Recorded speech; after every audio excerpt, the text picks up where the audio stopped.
Kindred UMC live show features adults discussing adult topics, occasionally with adult language. It may not be suitable for young viewers. Please use discretion before viewing. Hello. That was a good clap. I know, we nailed that. Hello. My name is Chris Hayden. I am the pastor at Kindred UMC, and you are now watching the Kindred UMC live show, coming to you not live, but pre-recorded from my front room, aka Kindred Studio A. I already said I'm the pastor. Hi, I'm Courtney Young. I'm the Director of Community Engagement. And hello, I'm Brent Beck. Hey! And what are you? A person. There you go. These are all true things. These are true things that we've learned We love today. to see it. Brent has been attending our Bible study and is potentially going to be a musician in our band coming up, hopefully for the actual live show. That's like actually happening? And so we tempted him with the prospect of borrowing a bass and then tricked him into being on the live show. So we just finished up a series on the Ten Commandments. And just because of the way the liturgical schedule goes, because we have like Advent coming up and Thanksgiving coming up. So we've got kind of like a week that's like a one-off before we get into what I would like our next thing to be. So I was having an interesting, I'm in a what's called a covenant group. I have like 3 other male clergy peers about my age, and we like have a WhatsApp chat group and we like retreat together. Okay, and we just kind of like keep each other sane in this ridiculous job of being a pastor. Mm-hmm. And we were talking a little bit about prayer, and it got me on this thing. And I want to talk about the nature of specifically intercessory prayer, but also just like prayer in general, and like what our theology is. And this is a little bit of a weird one because I don't have like an end goal in mind. I'm sorry, you said a really big word. You said the word intercessory. I did. And I don't know what that means. So intercessory prayer is when you ask God to help someone else. Okay. You're interceding on their behalf. Okay. So like, if you've ever had a sick grandma and you pray to God to heal her, that's okay. Intercessory prayer. Okay. And Thank you for then that can go like, that can take on all kinds of different forms. Sure. And we'll get into the kind of it's more, that theology is far more complicated than people pretend it is. And we'll get into it. But let's just start with scripture just to kind of like as a starting off point. So I'm going to be looking at Matthew chapter 6, verses 7 through 13, which is what we in the church world can know as the Lord's Prayer. Okay? So this is it. Jesus is giving a speech to his disciples about kind of like hypocritical, authoritarian church people. The Pharisees and the Sadducees and all these people who like prop themselves up, and they're kind of real jerks about it. I wanted to say a different word than jerks, but jerks. I'll go with jerks. They're just real knuckleheads, those guys, you know? Just they're buttholes. Just real... My 1-year-old nephew that I just real got rascals, back from seeing you know? now knows how to say the word butthole. And so he'd come up to my brother and I, and he'd just look at us and go, butthole! It's like, and then you grab him by the collar and you're like, listen here, I'm bigger than you, and I can do anything I want to. Don't ever call me that again, right? That's No, how you do I it? taught him a TikTok dance instead. Oh, well. Oh, no. That was his punishment. That was probably better. He had to do a TikTok dance with That's me. probably better than my approach. He didn't really enjoy the TikTok dancing. Okay, so back to the Bible. Matthew chapter 6, verses 7 through 13. They go like this. These are the words of Jesus. When you're praying, do not heap up empty phrases as the Gentiles do, for they think that they will be heard because of their many words. Do not be like them, for your Father knows what you need before you ask him. Which is an interesting phrase, and that will come up when we talk about intercessory prayer. And then he gives an example of like how to pray. Pray this way. Our Father in heaven, hallowed be your name. Your kingdom come, your will be done on earth as it is in heaven. Give us this day our daily bread, and forgive us our debts as we have forgiven our debtors. And do not bring us to the time of trial, but rescue us from the evil one. That's the NRSV's translation of the Lord's Prayer. So, First of all, well, like, what do you think his point is? What do you think he's getting at with it? Why would he like bring this up to his people? Like, what do you make of it? I asked the same question like 8 times just then. I think he's trying to say that sometimes people need things that they can't see.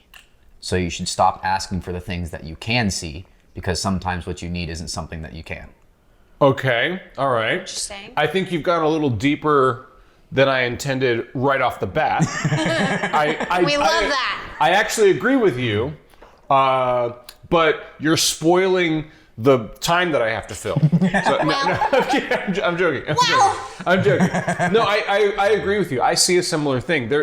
And that's kind of one of the interesting things when we think about our theology on intercessory prayer.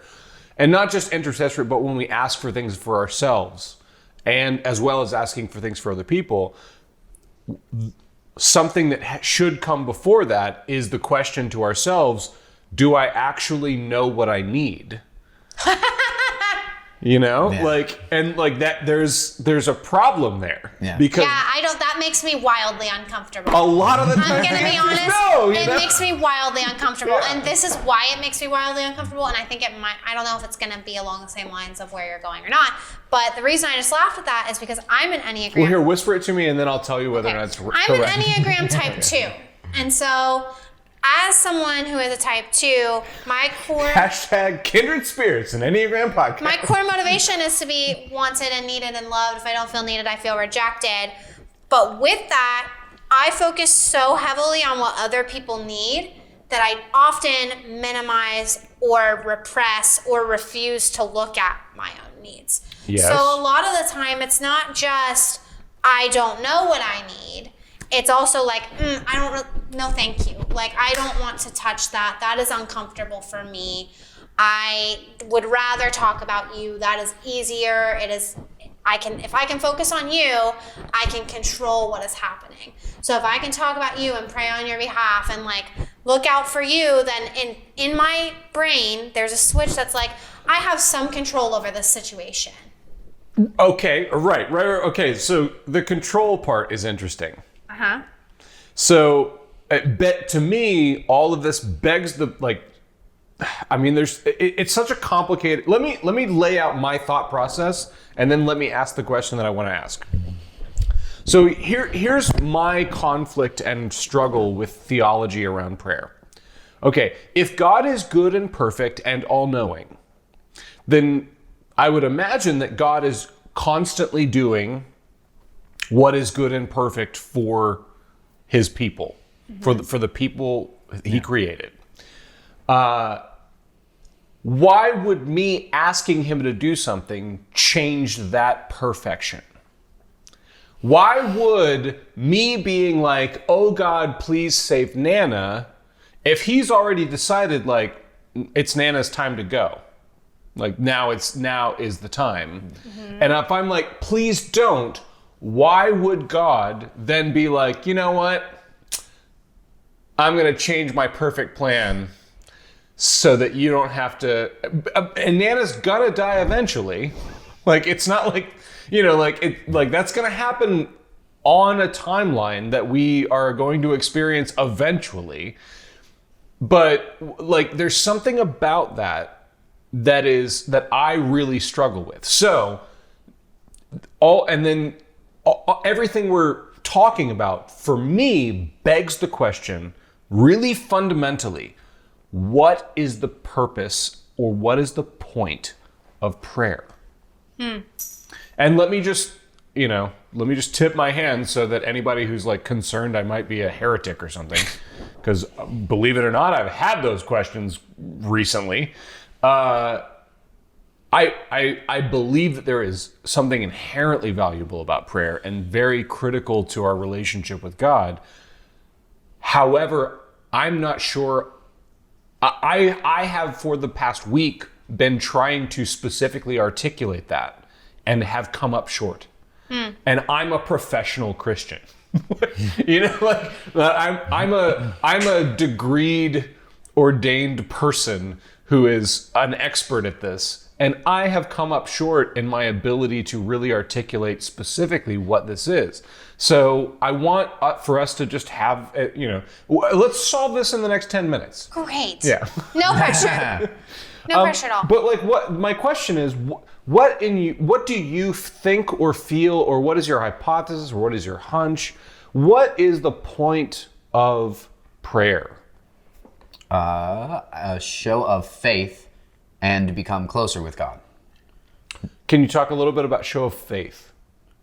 Well, when I say that in particular, I think just spoiler alert, I'm going to ask you immediately after this to talk about the relationship with God. Yeah.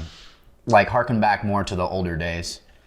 As a show of faith, everyone would go and pray, and it's more of a showing that you're.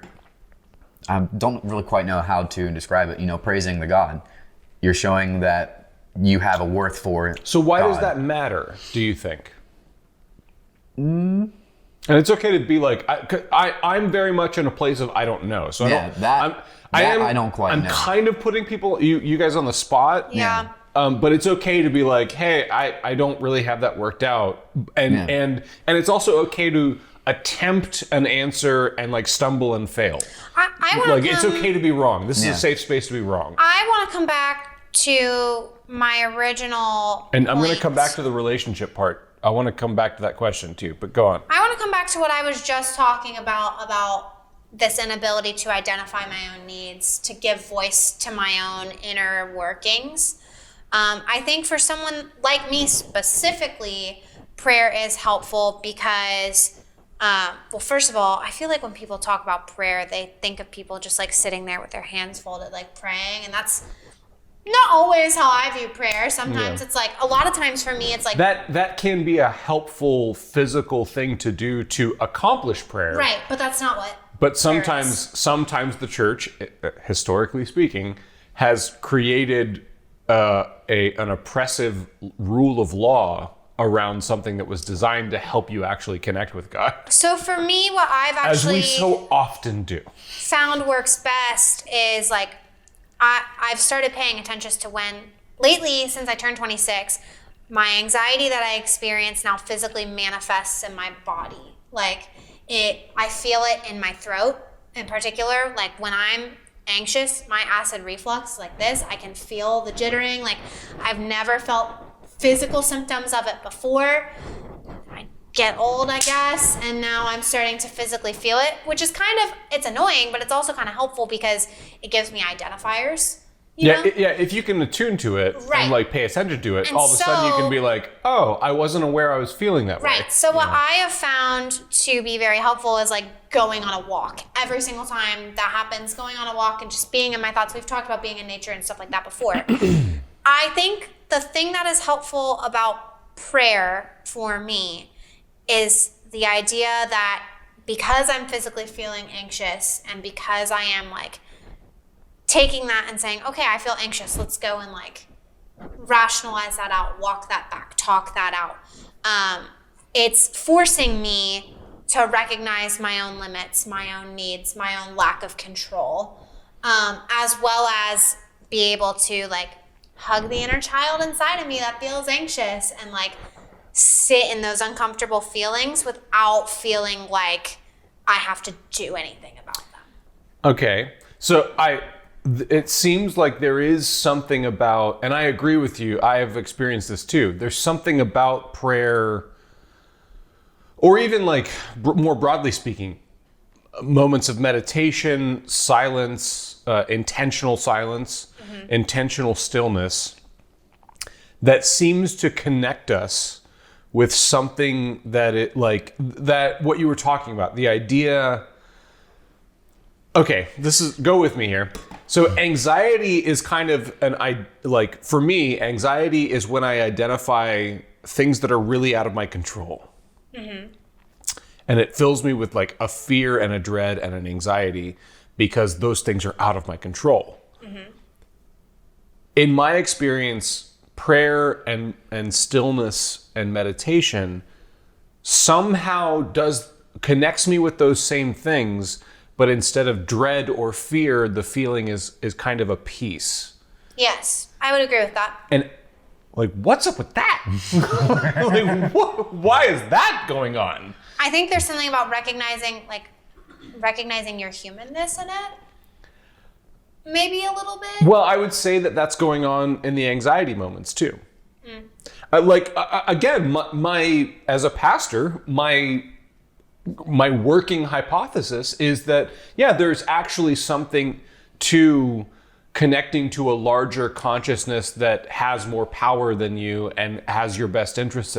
Like, there's actually something going on when we pause to connect with how out of control we are and how in control God is. I'm much more comfortable with letting myself off the hook when I'm in those moments of stillness. Can you talk a little bit more specifically about letting off the hook? Yes. So, and I don't want to, but yes, I can. Mostly because You definitely don't have to, but it would be a boring show if you didn't. Sure. I just did this with Matt in the car. And like, I think there's something about like vocalizing our fears and our anxieties too, just in general. I call that the power of confession. So when you vocalize it, it makes it significantly less scary because it's not just all in your head, but like... The Catholics got a lot of things wrong, but there's something about saying out loud the things that you're struggling with. I'm noticing a pattern in my behavior when transition happens, when I am finding myself in a new place, when something good happens. I've talked about this before with Bailey and how my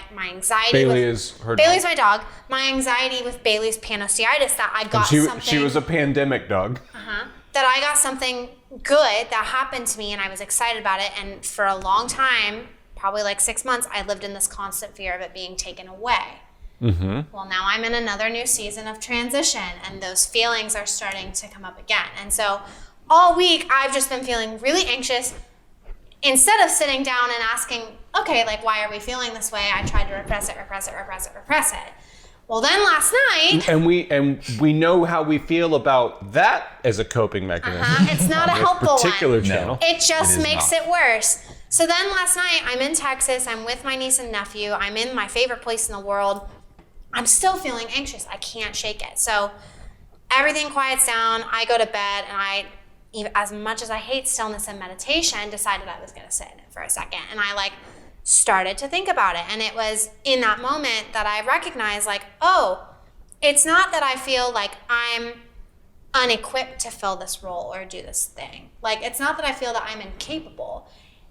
It's the same anxiety I had with Bailey, that I got something good and now I'm terrified it's going to be taken away from me, because it's not what I'm doing isn't good, it's I'm not good. So I have been dealing with something very similar.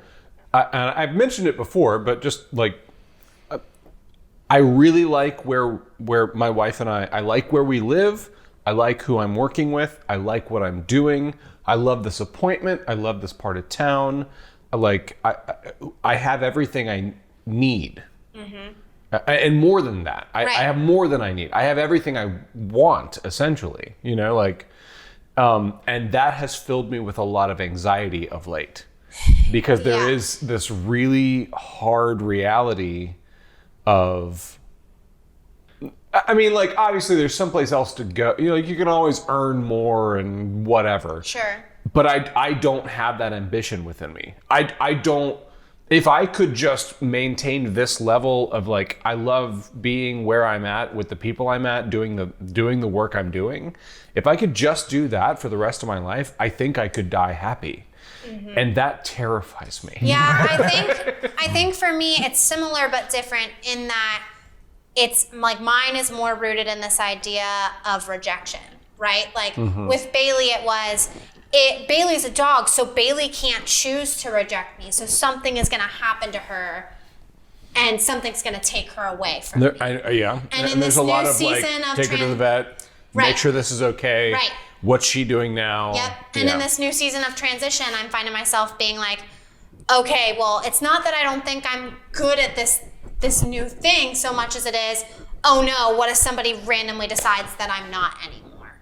Or in past relationships, I started thinking about it and I was okay, well, when my dad left when I was 13, I was constantly he literally told me I'll never trust you again. You're the reason our we got divorced, like in every relationship I'd ever been in up until Matt, that the person dumped me. That's your husband, by the way. Yeah.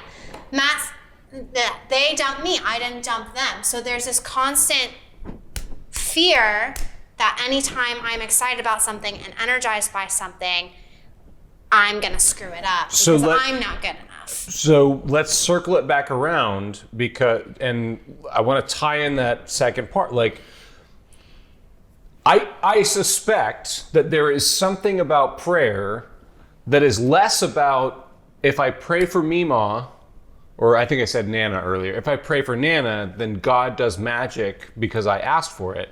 Mm-hmm. And more akin to there's something happening when I spill my guts before the greater consciousness. All of the things that you're describing, like I think there's something about having a relationship with God, having a relationship with our Creator, that actually the goal of this whole thing was not to arrive at a conclusion of like, well, when you ask God for things, how do we know if God's going to do them or not? And does God do them? And do we change God's mind? Those answers are infinitely far beyond me. I don't know. That's the real answer to that. But there is something about when we actually take moments to pause and connect with something beyond us that I believe has an intention and a consciousness and a grace and a love for us, that it genuinely changes the way we feel and approach things. And as best I can tell, it's for the better. Yeah. Like there's to close out, I want to ask about what do you think about the relational aspect of, like, what is going on there? What are your thoughts? You said similar to pretty much what I was going to say about that, or the only thing I was going to say about the relationship with God, and the only thing else I really have to add to it is it's pretty much alone time when you're praying just to speak with God, and in essence to spill your guts. Nobody else is speaking to him, it's just you. So that's yours and his relationship. So that's how that strengthens the relationship. I think there's something, maybe it's just me. I think it's more than me, but there's something in me that kind of like balks at that. That's like, it can't be that simple. Well, that's not it. You know, like it can't.